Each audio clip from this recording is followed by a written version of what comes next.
Hello friends, welcome to my channel and thanks for watching this video. So we have ended week one more very important week as far as the Wall Street is concerned, and obviously the news which has actually make or made a huge trend across the globe is the largest IT outrage in history, the Microsoft shutdown. And this it has been a dire consequence across the globe. I mean, obviously offices are not working, systems are not working, airports are not working. This is unthinkable situation in the global scenario or current global scenario now. I mean, I don't want to go into it, but the consequence is way far outrageous because we all are dependent upon the technology, and things can go from bad to worse. I mean, with a very quick time.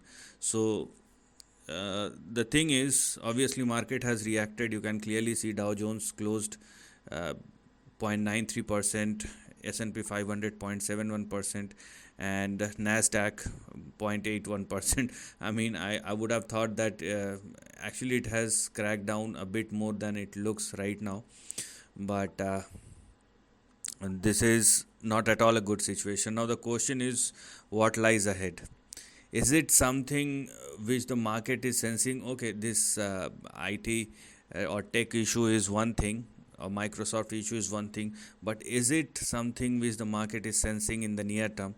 I mean, we will talk about both for the short term, very short term, and the trend or an indication if any equity index is giving us, I'm talking about all the three major indices. So if they are giving us any sort of indication about the big trend or the near intermediate trend, then we are going to discuss that as well.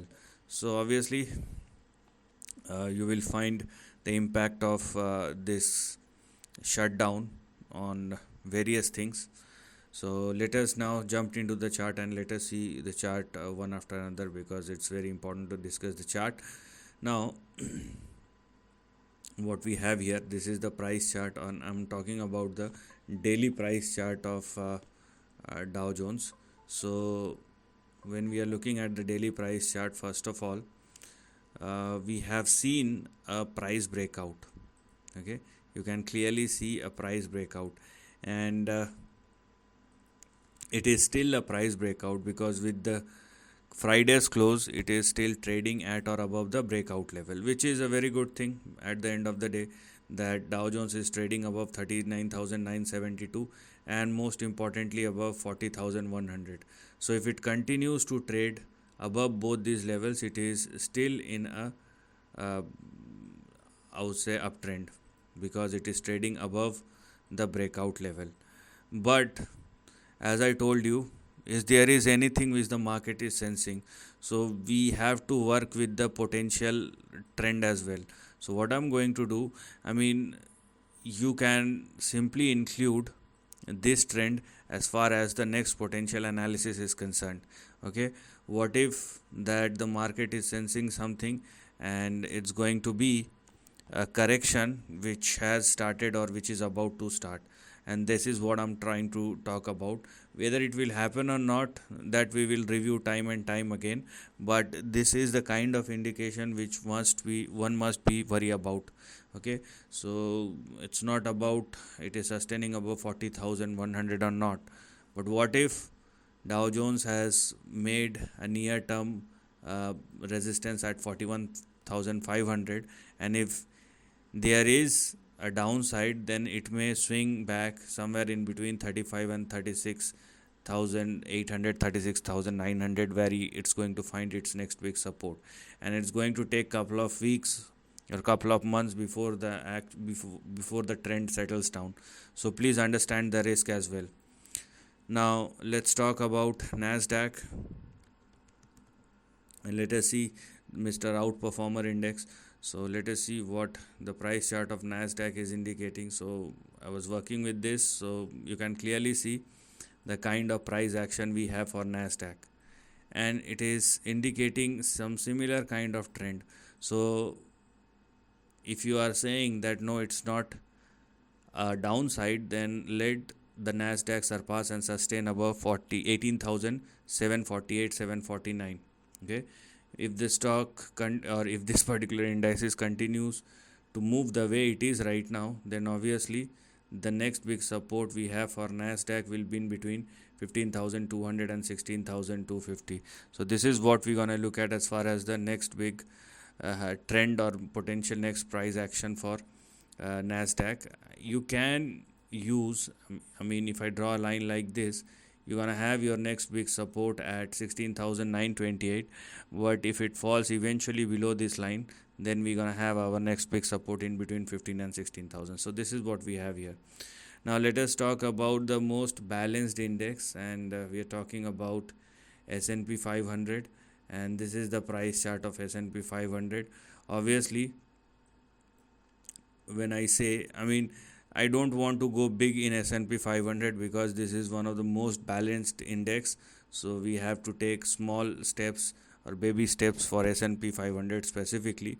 But still, it is in a correction, and the correction may push S&P 500 in between 5,200 and 5,300. So across levels, you will see correction for all the major indices, and this is not at all a good sign. Okay, even in the short term, or if you are talking about the indication is something big is on the card, and it's going to continue for the next couple of weeks and months. So that is the big problem we have here. So if you have anything in the near term, you better understand the consequence or the risk, apart from thinking only about the reward. So please understand all the risk before looking or before thinking only about the upside, because the current market conditions are not going to support or are actually not supporting the price behavior of the overall market, and if you have any specific stocks. Now let's talk about the price behavior of gold, and the gold futures. You can clearly see, I mean, it is well within the range.